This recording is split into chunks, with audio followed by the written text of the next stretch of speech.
নমস্কাৰ ফ্ৰেণ্ডছ, আজি আমি কথা পাতিম ৰেচন কাৰ্ডৰ কেনেকৈ এপ্লাই কৰিব লাগে। সেয়ে আমি এই ফৰ্মখন চাব লাগিব। ৰেচন কাৰ্ড এপ্লাই কৰিব হ'লে ৰেচন কাৰ্ড এপ্লাই কৰিবলৈ কি ডাটা দিব লাগিব, কি নাম এন্ট্ৰি কৰিব লাগিব, কি ডকুমেণ্টছ লাগিব, এইবোৰ সকলোৰ ওপৰত কথা পাতিম। বলক আমি চাওঁ ক'ত কি কৰিব লাগিব। যে আপোনালোকে দেখিছে ফৰ্মখনৰ নাম family identity card ration card data entry form. এইখন ফৰ্ম আপোনালোকে ফিল আপ কৰিব লাগিব। আৰু সাইডত দেখিছে আপোনালোকে এইটো ফৰ্ম সিৰিয়াল নম্বৰ। এইটো আপোনালোকে ফিল আপ কৰিব নালাগে, এইটো অফিচত ফিল আপ কৰি দিব। এইটোৱে হ'ব আপোনালোকৰ ৰেচন কাৰ্ড নম্বৰ। তাৰ পিছত আমি আহিম ইয়াত existing card holder and new applicant. ইয়াত আপোনালোকে টিক মাৰ্ক দিব লাগিব। আপোনালোকে যদি আগৰ পৰাই ৰেচন কাৰ্ড আছে তেন্তে আপোনালোকে যদি নতুনকৈ ফেমিলি মেম্বাৰ এড কৰিব বিচাৰিছে তেনেহ'লে এক্সিষ্টিং কাৰ্ড হোল্ডাৰত আপোনালোকে টিক কৰিব। নহ'লে আপুনি যদি ভাবিছে নতুনকৈ এপ্লাই কৰিম, আপোনাৰ যদি ৰেচন কাৰ্ড নাই তেন্তে এইটোত নিউ এপ্লিকেণ্টত ক্লিক কৰি দিলে হ'ল। তাৰপিছত declaration of the head of the family existing family identity card ration card holders for fresh verification. যিসকল নতুনকৈ ৰেচন কাৰ্ড এপ্লাই কৰিব, নতুনকৈ ফেমিলিৰ নাম ভৰাব বিচাৰে, তেওঁলোকে ইয়াত ফিল আপ কৰিব পাৰিব। Declaration of applicant head of the family for issue of new family identity card ration card. যিহেতু আমি নতুনকৈ এপ্লাই কৰিম তেন্তে আমি নিউত এটা টিক মাৰ্ক দি দিম। তাৰপিছত আমি আহিম তলত all fields marked with a star are mandatory fields and must be filled. যিবোৰত ষ্টাৰ মাৰ্ক দিয়া আছে, ফ্ৰেণ্ডছ দেখিছে আপোনালোকে এইবোৰ ষ্টাৰ মাৰ্ক দিয়া আছে। এইবোৰ ষ্টাৰ মাৰ্ক দিয়াবোৰ আমি সকলোবোৰ ফিল আপ কৰিব লাগিব, এইবোৰ এৰিব নোৱাৰোঁ। যিবোৰ ষ্টাৰ মাৰ্ক নাই সেইবোৰ আমি এৰিলেও কথা নাই। তাৰপিছত আমি কাৰ্ড টাইপ, আমি কি কাৰ্ড টাইপ এপ্লাই কৰিম, BPL, APL, AAY, MM, SAY। আমি APL এপ্লাই কৰোঁ সাধাৰণতে আমি APLত চিলেক্ট কৰিম। যদি আমি BPL এপ্লাই কৰোঁ তেনে BPLত চিলেক্ট কৰিম। আমি যদি AAYত এপ্লাই কৰোঁ AAY চিলেক্ট কৰিম। আৰু যদি আমি MM, ASY এপ্লাই কৰোঁ তেন্তে আমি MM, ASY টিক মাৰ্ক কৰিম আৰু বাকচটোত ভৰাই দিম। Card number applicable for existing card holders. Card number যদিহে আমাৰ আগতে কাৰ্ড আছে তেন্তে কাৰ্ড নম্বৰটো দিব লাগিব, যদি নাই ন বুলি লিখি দিলে হ'ল। তাৰপিছত আমি ৰাইট ছাইডৰ সন্মুখত এটা ঘৰ দেখা পাইছোঁ, paste photograph of head of family. এইটোত আমি আমাৰ ঘৰৰ যি মুৰব্বী সদস্য আছে বা মহিলা আছে তেওঁৰহে ফটোটো ইয়াত লগাব লাগিব। সাধাৰণতে ৰেচন কাৰ্ডবোৰ মহিলাকে দিয়া হয়। সেয়ে আমি যদি ঘৰৰ মহিলা আছে মুৰব্বী তেন্তে মহিলাৰ নামতহে এপ্লাই কৰিম। ফ্ৰেণ্ডছ, যদি মহিলা নাই তথাপিও আমি পুৰুষৰ নামতো এপ্লাই কৰিব পাৰিম। তথাপিও আপোনালোকৰ যদি ঘৰত মহিলা আছে মহিলাৰ নামত এপ্লাই কৰিব। Particulars of the head of the family. আমাৰ ফেমিলিৰ মুৰব্বীজনৰ নাম ইয়াত লিখিব লাগিব। Name of head of family, তেওঁৰ সম্পূৰ্ণ নাম লিখিব লাগিব ইয়াত। মাদাৰ্ছ নেম, তেওঁৰ মাকৰ নাম কি ইয়াত লিখিব লাগিব। ফাদাৰ্ছ নেম, তেওঁৰ দেউতাকৰ নাম কি ইয়াত লিখিব লাগিব। আৰু স্পৌছ নেম, যদিহে বিয়া কৰাইছে বা বিয়া হৈছে, মহিলাজনী বিয়া হৈছে বা পুৰুষজনে বিয়া কৰাইছে তেন্তে ইয়াত স্পৌছ নেমত লিখিব লাগিব। আৰু জেণ্ডাৰটো আপুনি মেল নে ফিমেল লিখিলে হ'ল, পুৰুষ নে মহিলা ইয়াত লিখিব পাৰিব। ডেট অফ বাৰ্থ, ফ্ৰেণ্ডছ আপোনাৰ জন্ম তাৰিখ কিমান ইয়াত দিন, মাহ আৰু বছৰ হিচাপত লিখিব লাগিব। তাৰপিছত আপোনালোকে ইয়াত নেশ্যনেলিটি ইণ্ডিয়ান হয় আৰু এইটো ৰেচন কাৰ্ড অকল ইণ্ডিয়াৰ কাৰণেহে প্ৰভাইড কৰিছে, ইণ্ডিয়ান গভমেণ্টে আৰু আছাম গভমেণ্টে। আৰু যদি আপোনালোকৰ লেণ্ডলাইন ফোন নম্বৰ আছে তেন্তে আপুনি ইয়াত লেণ্ডলাইন ফোন নম্বৰ দিব, যদি নাই তেন্তে নালাগে, এইটো ইম্পৰ্টেণ্ট নহয়। Mobile number for SMS alerts, আপোনালোকৰ মোবাইল নম্বৰ যদি আছে ইয়াত মোবাইল নম্বৰটো দি দিব। মোবাইল নম্বৰটো দিলে আপোনালোকৰ কি হ'ব, ৰেচন কাৰ্ডৰ সম্পৰ্কত আপোনাৰ মেছেজবোৰ আহি থাকিব মোবাইলত। যদিহে আপোনাৰ বেংকৰ একাউণ্ট নম্বৰ আছে সাৰ্কেল অফিস মানে এইটো যেটো চক্ৰ বিষয়াৰ অফিস থাকে এইটো আপোনাৰ কি চক্ৰ বিষয়া অফিস কোড হেতু লিখিব লাগিব কোড আছে হেতু লিখিব লাগিব আৰু ৰুৰেল আৰবান ফ্ল্যাগ আপুনি কোড বসবাস কৰে আৰু ব্লক আপোনালোকৰ মানে এই উন্নয়নটো কি ব্লকটো কি ইয়াত লিখি দিব বাকসটোত জিপি টাউন ভিচিডিসি আপনি যদি চিৰাঙৰ হয় তেন্তে আপুনি ভিচিডিসি দিব আপুনি যদি টাউনত থাকে তেন্তে আপোনাৰ টাউন কমিটি দিব ইয়াত ওয়াৰ্ড আপোনাৰ কি আৰু যদি গাঁও পঞ্চায়ত ইয়াত লিখি দিব আৰু ইয়াত ভিলেজ ওয়াৰ্ড আপোনালোকৰ যদি গাঁও তেন্তে গাঁও নাম লিখি দিব যদি ওয়াৰ্ড তেন্তে আপুনি ইয়াত ওয়াৰ্ডৰ নাম লিখি দিব status of residence own house and rented house আপনি যদি নিজৰ ঘৰত থাকে তেন্তে নিজৰ ঘৰ কোড আছে এটো লিখি দিব আৰু যদি আপুনি নিজৰ ঘৰত থাকে তেন্তে ইয়াত নিজৰ ওন হাউস বুলি লিখি দিব যদি আপুনি ভাড়া ঘৰত থাকে তেন্তে আপুনি ইয়াত ৰেন্টেড হাউস বুলি লিখি দিব যদি আপুনি ফ্ৰেন্ডস ৰেন্টেড হাউসত থাকে তেন্তে নেম অফ হাউস ওনাৰ আপোনাৰ ঘৰৰ মালিকৰ নাম ইয়াত লিখিব লাগিব আৰু ইয়াত ল্যান্ডমাৰ্ক খুজিছে ল্যান্ডমাৰ্কটো আপোনাৰ ওচৰত মছজিদ মন্দিৰ যি আছে কলনী এবোৰ লিখি দিব আৰু আপোনাৰ পিন নম্বৰটো দিব লাগিব ইয়াত আপোনাৰ যি পিন নম্বৰ হেতু ইয়াত দিলে হ'ল আৰু সেন্সাস হাউস নম্বৰ 2011 চনৰ লোকপিয়াল মতে আপোনাৰ ঘৰৰ নম্বৰ যেটো এটো ইয়াত বহুৱাই দিব আৰু election data as per voter list আপোনাৰ ভোটাৰ লিষ্ট লাগিব ইয়াত লোকসভাৰ যদি ভোটাৰ লিষ্ট আছে আপোনালোকে ইয়াত লিখি দিব লোকসভাৰ যদি আপোনালোকৰ বিধানসভাৰ ভোটাৰ লিষ্ট আছে তেন্তে আপুনি ইয়াত বিধানসভাৰ ভোটাৰ লিষ্ট দি দিব আপোনালোকৰ ভোটাৰ লিষ্টটো ইয়াত দিবই লাগিব এটো মেন্ডেটৰি হয় ইয়াৰ ভোটাৰ লিষ্ট আপোনালোকে এইটো ভোটাৰ লিষ্ট 2008 চন 2014 চন বা যিকোনো 2011 চনৰ হলে হল তাত কোনো প্ৰবলেম নাই no polling station number of polling ষ্টেচনৰ নাম দিব লাগিব আৰু নেম অফ পুলিং ষ্টেচন আপোনালোকৰ পুলিং ষ্টেচনটোৰ নাম দিব লাগিব ইয়াত serial number under polling station serial নম্বৰটো দিব লাগিব ভোটাৰ লিষ্টত চাই ইয়াত বহুৱাই দিব লাগিব আৰু হাউস নম্বৰ আপোনালোকৰ ভোটাৰ লিষ্টত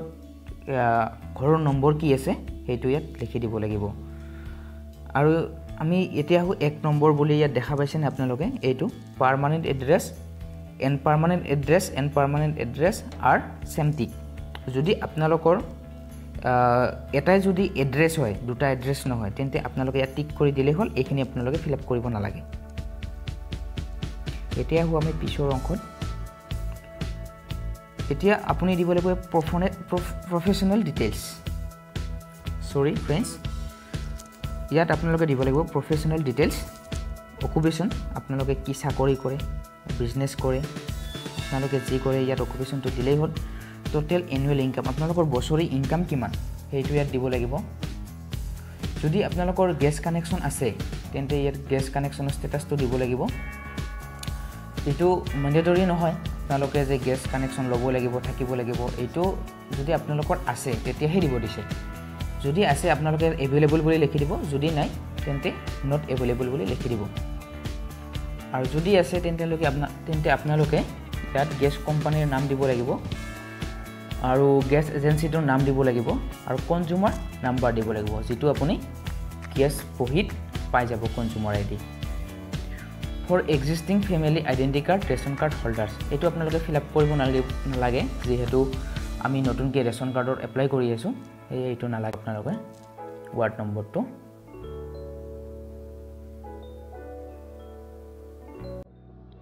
এতিয়া আমি আহো documents required to enclose along with this form এইখন ফৰ্মৰ লগত কি ডকুমেন্টস দিব লাগিব আপুনি হেতু লিখিব লাগিব detailed particulars of family members in annexure 1 detail দিব লাগিব আপোনালোকৰ ফ্যামিলি মেম্বাৰৰ annexure 1 নম্বৰ এখন ফৰ্মত ইয়াত আছে বাৰু আপোনালোকে দেখা পাব copies of birth certificates of minor members below 10 years in age আপোনালোকৰ যদি ঘৰত 10 বছৰতকৈ সৰু ল'ৰা ছোৱালী আছে তেন্তে আপোনালোকে সিহঁতৰ বাৰ্থ চাৰ্টিফিকেটটো ইয়াত দিব লাগিব আৰু certificate copy relevant page of voter list 2008 আপোনালোকৰ এটা চাৰ্টিফিকেট কপি দিব লাগিব 2008 চনৰ ভোটাৰ লিষ্ট মতে বা 2011 চনৰ 2014 চনৰ যিকোনো এটা চনৰ দিলেই হ'ল তাৰ পিছত আমি আহো এইটো 3 নম্বৰটো বাৰু আমাক নালাগে 3 নম্বৰটো লাগিব 3 নম্বৰটো নহয় 5 নম্বৰটো নালাগে 4 নম্বৰটো লাগিব কিন্তু আমাক কপি অফ টেক্স পে যদি আমাৰ যিকোনো খাজনা দিয়া ৰচিদ আছে ল্যান্ড ৰেভিনিউ পে ৰিসিপ্ট মাটিৰ খাজনা দিয়া ৰচিদ এইখন দিলে হ'ব 5 নম্বৰটো নালাগে বাৰু আমাক এতিয়া আমাক 6 নম্বৰটো লাগিব এড্ৰেছ প্ৰুফ আপোনালোকৰ এড্ৰেছ প্ৰুফ যি আছে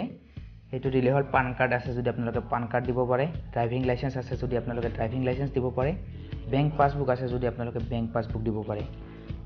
যদি আপোনালোকৰ পোষ্ট অফিচৰ পাছবুক আছে পোষ্ট অফিচৰ পাছবুকখন দিলেই হ'ব যদি আপোনাৰ মিউনিসিপাল হোল্ডিং ৰিসিপ্ট আছে সেইটো দিলেই হ'ব ইলেক্ট্ৰিসিটি বিল থাকিলেও হ'ব টেলিফোন বিল থাকিলেও হ'ব এতিয়া আপুনি ইয়াত এইখিনি যে খালি ঠাই দেখিছে ইয়াত যাৰ নামত এপ্লাই কৰিম তাৰ নামটো লিখি দিলে হ'ল আপোনালোকে বাৰু এইখিনি পঢ়ি চাব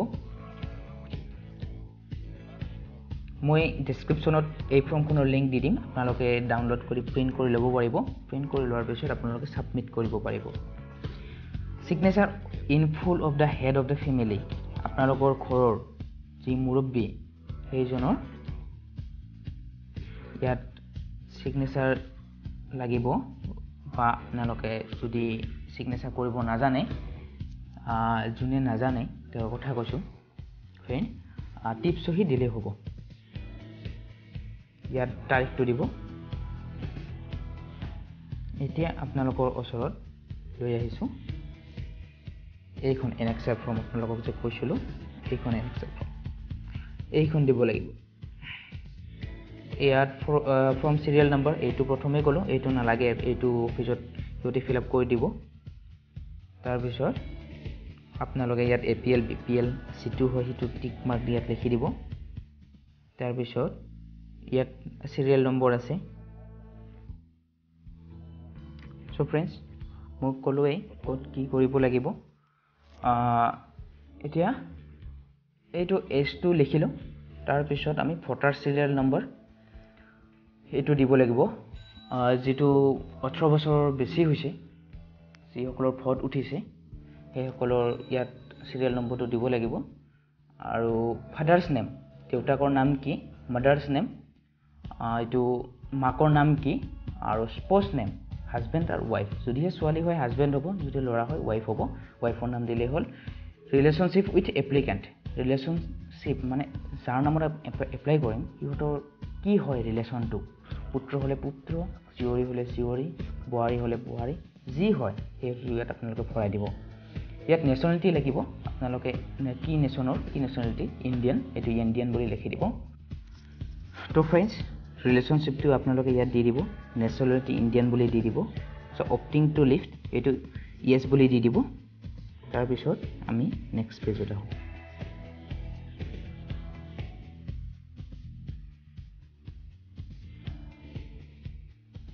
এটো নলেজমেন্ট আছে এইখিনি আমি ফিল আপ কৰিব লাগিব ইয়াতে দেখিছে family identity card ration card data entry form duly filled in বাই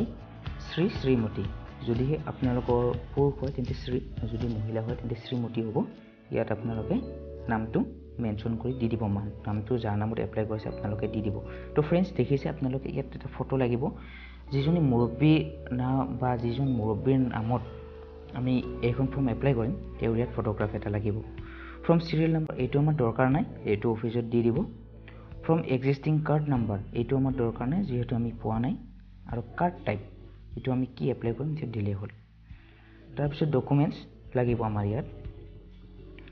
এইখিনি যেহেতু আমি নতুনকৈ এপ্লাই কৰিম ইয়াত আমাৰ দৰকাৰ নাই এইখিনি আমাক নালাগে এতিয়া আমি বিট আহো আমাৰ document required to be enclosed along with form আমি কি ডকুমেন্ট দিব লাগিব এই ফৰ্মখনৰ লগত এইটো আমি জানো detailed family members in annex 1 detailed মানে আমি ঘৰৰ family member গোটেইখিনি কথা তাত annex 1 ত লিখি দিব লাগিব copies of birth certificate of minor members birth certificate দিব লাগিব যদি আমাৰ ঘৰত 10 বছৰতকৈ সৰু ল'ৰা ছোৱালী আছে আৰু certified copy of relevant page of voter list আপোনালোকৰ voter list 2008 চন 11 চন 14 চনৰ যিকোনো এটা চনৰ voter list ইয়াত ইনক্লুড কৰি দিব copy of tax pay land revenue pay receipt আপোনালোকৰ যদি মাটি খাজনা দিয়া ৰচিদ আছে তেন্তে আপোনালোকে ইয়াত দি দিব 5 নম্বৰটো বাৰু আমাক নালাগে এতিয়া আমি আহো 6 নম্বৰত এড্ৰেছ প্ৰুফ লাগিব কিন্তু ফ্ৰেন্ডছ আমাক এড্ৰেছ প্ৰুফটো লাগিবই যদি আমি ৰেচন কাৰ্ড এপ্লাই কৰিব খোজো তেন্তে আমাক এড্ৰেছ প্ৰুফটো লাগিব যদি আপোনালোকৰ ওচৰত PAN card driving licence bank passbook post office passbook municipal holding receipt electricity bill telephone bill এইবোৰ যদি আছে ফ্ৰেন্ডছ আপোনালোকে দি দিব ইয়াৰ যিকোনো এটা গোটেইবোৰ নালাগে যিকোনো এটা হলে আপোনালোকে এপ্লাই কৰিব পাৰিব ইয়াত ৰিসিপ্ট নম্বৰ এইবোৰ বাৰু আমাক নালাগে ডেট অফ ৰিসিপ্ট এইবোৰ অফিচত হিহতে ফিল আপ কৰি দিব এইবোৰ অফিচত ফিল আপ কৰিব সো ফ্ৰেন্ডছ আপোনালোকে জানিলে কেনেকৈ ৰেচন কাৰ্ড এপ্লাই কৰিব লাগে ক'ত কি লিখিব লাগিব যদি কিবা ডাউট ৰৈ গৈছে তেন্তে আপোনালোকে মোক কমেন্ট সেকশনত জনাওক মই আপোনালোকৰ ডাউট ক্লিয়াৰেন্স কৰিবলৈ চেষ্টা কৰিম আৰু ৰেচন কাৰ্ডৰ বিষয়ে যদি আপোনালোকক কিবা আৰু অভিজ্ঞতা লাগে তেন্তে আপোনালোকে কমেন্ট কৰক কমেন্ট সেকশনত জনাওক মই আৰু এটা ভিডিও বনাবলৈ চেষ্টা কৰিম সো ফ্ৰেন্ডছ আজিলৈ এৰিছো চেনেলটো সাবস্ক্ৰাইব কৰিবলৈ নাপাহৰিব আৰু লগতে টিজে নামৰ সিম্বলটো ক্লিক কৰি আমাৰ চেনেলটো সাবস্ক্ৰাইব কৰি দিব সো বাই থ্যাংক ইউ নমস্কাৰ জয় অসম